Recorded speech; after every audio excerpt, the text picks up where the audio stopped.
Okay, I have a confession to make. When Sakamoto Days first debuted, it completely flew under my radar. That is, until I saw panels of Mr. Reindeer and I went, who's that? Where is he from?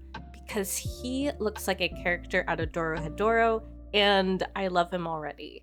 Now, is it enough for me to start a series over a character design? Yeah, you bet. And here's why you need to get on Sakamoto Days too if you haven't already. But before I get into the less superficial reasons for why I love this series so much, I'm going to take a step back and fill you in a little bit about the story first so we're all on the same page. The story centers around Taro Sakamoto, a once legendary hitman who decided to retire because he fell in love. Now he leads a quiet life. He's got a dad bod now, and he works at a convenience store alongside his wife. However, his peaceful days won't last forever as his past catches up to him. His former organization sends a clairvoyant hitman to track him down and either convince him to return to his old lifestyle or die.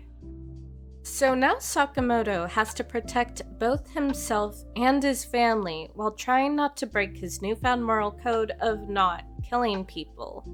In essence, this manga feels like what would happen if Chainsaw Man and the Way of the House Husband had a baby. I mean it when I say this manga is a wild ride. Quite literally, there's a fight on top of a roller coaster and another fight against reanimated dinosaur bones.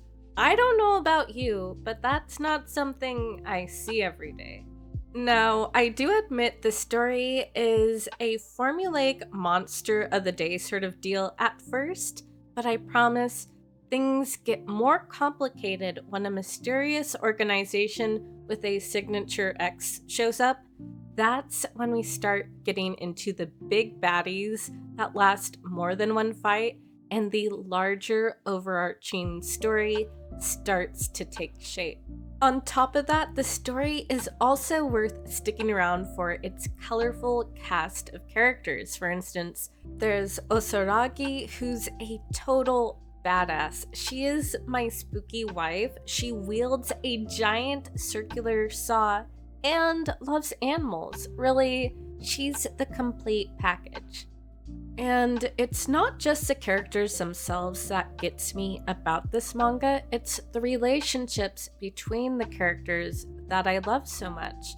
The manga remembers to show the quieter, down-to-earth moments with characters hanging out with one another so that even despite their superpowers, there's something still human about them. We get to see characters caring for and supporting each other, and I can't help but find myself caring for them too. And that to me is what makes this manga so compelling.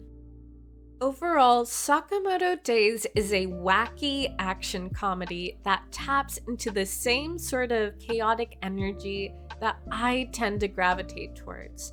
However, beneath all the hype and over-the-top action sequences, at its heart, it's a story about both family and found family, and that's what's kept me invested and what I think has allowed it to break the mold and survive the dreaded cancellation acts all this time.